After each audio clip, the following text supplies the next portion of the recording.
ડાંગથી એક મોટા સમાચાર સામે આવે છે। ડાંગથી પરત ફરી રહેલી 70 મુસાફરો ભરેલી બસ 15 ફૂટ ઊંડી ખાઈમાં ખાબકી હતી।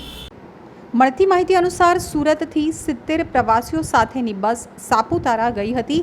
દિવસ દરમિયાન મોજ મસ્તી કરી અને પ્રવાસીઓ સાપુતારાથી સુરત પરત ફરી રહ્યા હતા। આ દરમિયાન સાપુતારાના માલેગામ ખાતે યુ ટર્ન ઉપર ઓવરટેક કરવા જતા સુરતના 70 પર્યટકો ભરેલી બસ પલટી મારી ગઈ હતી, જેમાં વિન્ડો સીટ ઉપર બેસેલા 3 વર્ષીય ભાઈ અને 7 વર્ષીય બહેનનું ફંગોળાઈ બહાર ફેંકાતા મોત થયું હતું, જ્યારે 22 લોકોને ઈજા થતાં તેમને નજીકના શામગાહાન CHC સેન્ટર ખાતે ખસેડાયા હતા। શનિવારે રાત્રે વરાછાના બાપા સીતારામ ટ્રાવેલની bus number GJ5 BT 9393 Sargampura પાસેથી સાપુતારા માટે ઉપડી હતી। સાપુતારામાં સહેલગાહ કરી તેઓ રવિવારે સાંજે પર્યટકો સુરત રવાના થયા હતા, તો સાપુતારાથી 2 કિલોમીટરના અંતરે બસના ચાલકે ઓવરટેકની લાઈમાં સ્ટીયરિંગ ઉપરથી કાબુ ગુમાવી દીધો હતો, જેથી બસ પલટી મારી ગઈ હતી।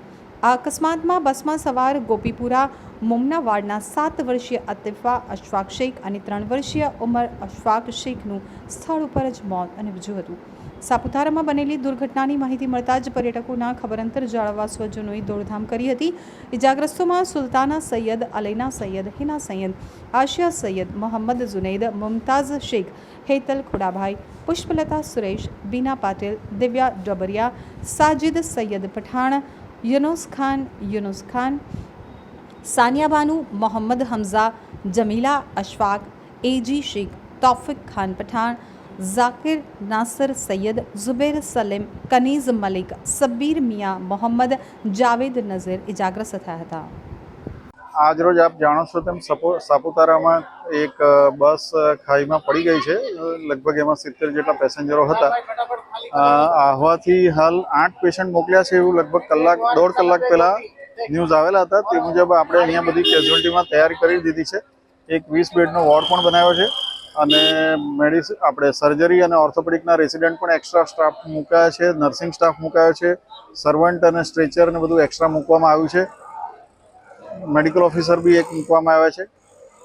હાલ કેટલા પેશન્ટો છે આવવાની? હાલ 3 પેશન્ટ આવી ગયા છે, જેની ટ્રીટમેન્ટ ચાલુ છે અને બીજા પણ આવી શકે છે, ઓન ધ વે છે। અને જે તે સમયે 8 પેશન્ટ મોકલ્યા, પણ ત્યાર પછી પણ જેમ જેમ નીકળતા જાય તેમ મોકલી શકે એવી શક્યતા છે, જેના માટે આગોતરા તૈયારી અહીંયા કરવામાં આવી છે। વધારાનો સ્ટાફ પણ તૈનાત કરવામાં આવ્યો છે અને તમામ પ્રકારની વ્યવસ્થાઓ રાખવામાં આવી છે।